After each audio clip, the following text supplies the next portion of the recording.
A sua dúvida pode ser a dúvida de outra pessoa, assim como a dúvida de outra pessoa pode ser a sua dúvida também. Então, para isso, vamos lá responder mais algumas perguntas feitas lá no meu Instagram. Então, vambora!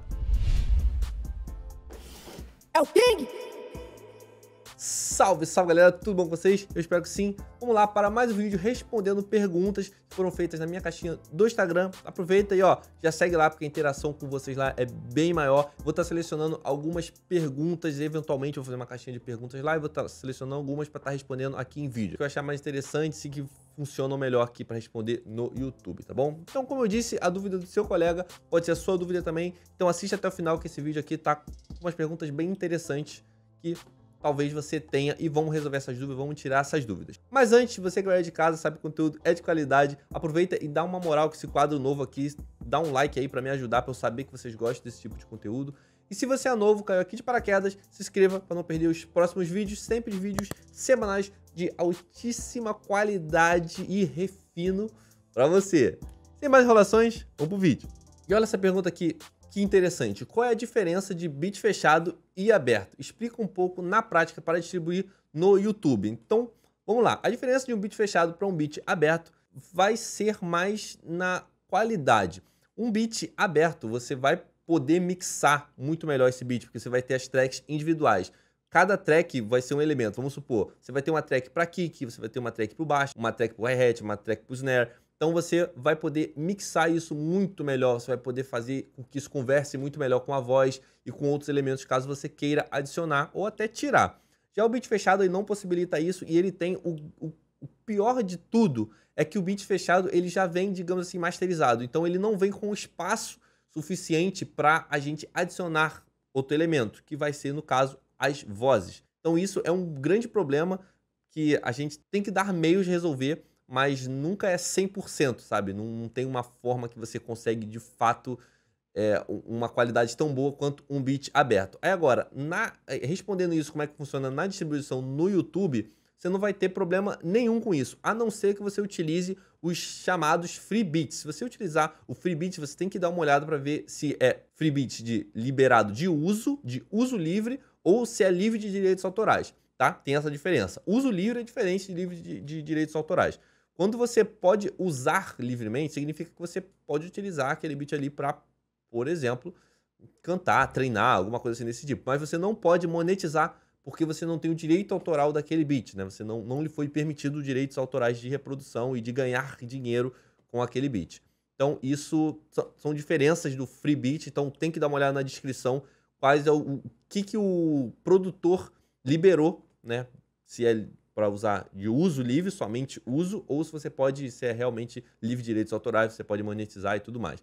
E olha essa outra pergunta aqui que interessante. Quais são os elementos essenciais para a criação de um beat? Não sei o que usar. Tá, ó, eu vou responder, mas depois eu vou dar uma explicação melhor da minha resposta, tá? Os elementos para um beat hip hop, vamos dizer assim, os elementos mais comuns numa criação de beat básica é uma base, tá? Pode ser um sample, ou pode ser uma base de acorde, uma linha de baixo, um kick, um hi-hat e um snare. Pelo menos essas três peças de bateria, hi-hat, snare e kick, e essas duas peças de harmonia, que é uma base de acordes, uma base harmônica e um baixo, beleza? Esses 5 elementos são essenciais para a criação de um beat, mas vamos lá. Agora, explicando melhor, desenvolvendo essa minha resposta, é mais fácil você, ao invés de pensar em elementos, pensar em frequências, tá? Então, procure utilizar elementos e peças que preencham as frequências como um todo da sua música. A sua música ela não fique com um buraco. Ou seja, procura um timbre que vai preencher ali o grave. Que timbre é esse? Bom, o baixo. Um baixo preenche ali o grave. Procura um timbre para preencher o médio, talvez um piano. Depois você pode adicionar um timbre para preencher o médio agudo, talvez uma flauta. Se você estiver precisando de um médio grave, talvez seja interessante você adicionar uma percussão um pouco mais grave, um tom, alguma coisa assim. Se você estiver sentindo falta dos agudos, que tal adicionar um hi-hat? Ah, ainda não foi suficiente, que tal adicionar um open hat? Que tal adicionar um shaker? Entendeu? Então, o pensamento é mais esse. Não pensa em elemento por elemento, pensa em frequência. O que a sua música está precisando de frequência? Quando você estiver na dúvida de qual elemento usar, não tente procurar um elemento. Pense que frequência que a sua música está precisando. Pensar dessa forma vai ajudar muito, os seus beats vão ficar muito mais ricos e você não vai precisar encher eles de elementos, você não vai estar com muitos elementos, você vai estar com elementos ideais, né, os elementos ideais para a composição ali da sua música como um todo. Isso vai ajudar muito, muito, muito, beleza? A outra pergunta aqui, ó, como usar corretamente o WLM? Qual o volume correto? Uma pergunta, o WLM aumenta o volume? Então vamos lá, galera, o WLM ele tem 3 medidas que são, assim, bem importantes pra gente, que é o True Peak, tá? Pra você dar uma olhada de fato como é que tá batendo a sua masterização. Normalmente a gente utiliza esse plugin na master para checar, porque ele é uma régua de lufs. Então ele tem aqui para você saber se a tua música tá clipando ou não. E a gente tem aqui o Short Term e o Long Term. Isso aqui o Short Term é o valor de lufs pontual, né? De uns poucos segundos. Se eu não me engano, são 3 segundos, 3 ou 4 segundos que ele vai marcando, que ele vai mudando, tá? E o long term, ele pega alguns segundos a mais, ele vai criando uma certa média, tá? E aqui você tem o range, que é a diferença, né, de dinâmica, o range de lufs. Tem alguns estilos que você deve se preocupar mais com range, mas no geral a gente não se preocupa tanto com range, né? A não ser que você queira realmente sei lá, se você estiver trabalhando com um house, que você queira um house bem alto e bem constante, aí o range ele vai ter que estar bem baixo aqui, mas fora questões bem pontuais, o que interessa mais pra gente é o short term e o long term aqui, tá?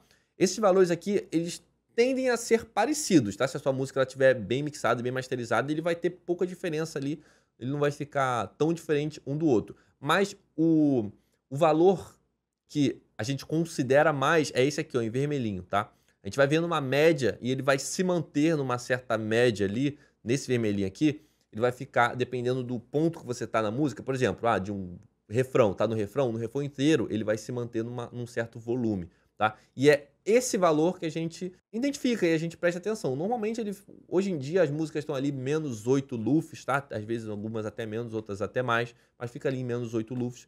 E o long term é para você ter uma percepção a um prazo um pouco maior, tá? Lembrando que isso aqui não é uma média da música inteira, é só ele pega um gap um pouco maior para entender e processar. Aqueles loops, né? Ele faz uma médiazinha ali, mas não é uma média da música inteira, é uma média de um tempo um pouco maior. Então ele vai ficar mudando também. E ainda dentro dessa pergunta, ele fala, o WLM aumenta o volume? Então, o WLM ele tem um gain aqui, ó, que você pode utilizar. Eu não recomendo, eu acho que existem umas ferramentas mais interessantes para você utilizar para você ganhar volume. E o WLM, ele é mais utilizado como uma régua de lufs, tá? Não só ele, existem outros também, mas é uma régua bem precisa e como para dar ganho, para conseguir volume, é mais interessante você utilizar talvez um limiter, um maximizer ou até um clipper, tá bom? E vamos lá para a próxima pergunta. Um drum kit como pré-mix facilita ou atrapalha na criação da mix e master beat? Bom, vamos lá.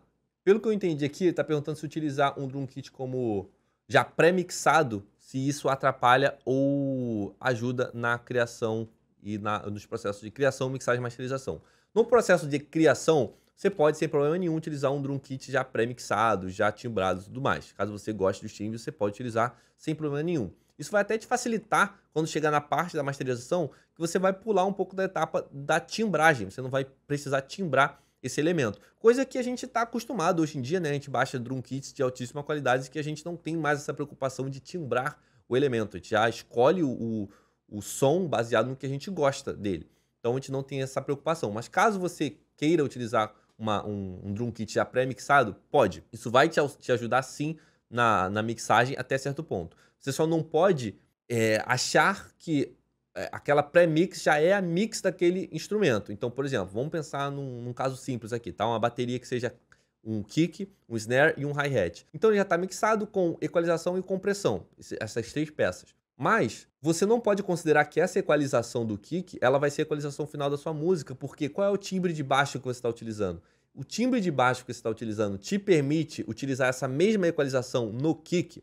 Eu já tenho um vídeo que eu explico sobre a relação de kick e baixo, como você pode mixar. Então dá uma olhada aqui no card e ele vai te ajudar a entender isso. A pré-mix de um drum kit, ou seja lá o que for, ela não vai cancelar, né, ou não vai fazer com que você deixe de se preocupar com a mixagem quando você chegar nesse ponto. Porque quando chegar na mixagem, você vai ter que dar um jeito de alinhar os elementos para que eles soem bem juntos e não ocorra mascaramento de frequência e esse tipo de coisa. Então, isso não tem como você prever antes da situação. Ou seja, não tem como você saber se um kick vai responder bem a um baixo se você procurar fora de contexto, né? Se só escutar o kick ou só escutar o baixo. Porque esse baixo, ele vai ter influência também do sample, vai ter influência também do teclado, do piano, ou da base, ou até mesmo dependendo do timbre da voz que você está utilizando. Então, a mixagem é um assunto bem complexo. Então, respondendo a sua pergunta, sim, ajuda, mas não cancela a etapa mixagem. Vai te ajudar um pouquinho, mas não cancela. E na masterização, isso tem pouquíssimo efeito, né? Até chegar lá, isso surte pouquíssimo efeito. Então é isso, galera. Essas foram as perguntas. Espero ter ajudado. Espero ter tirado a dúvida de muitos de vocês. Vocês tenham curtido. Não sai daqui sem deixar o like, isso me ajuda pra caramba. E não esquece de se inscrever caso você não tenha feito isso ainda, tá bom? Então é isso, galera. Até a próxima e fui!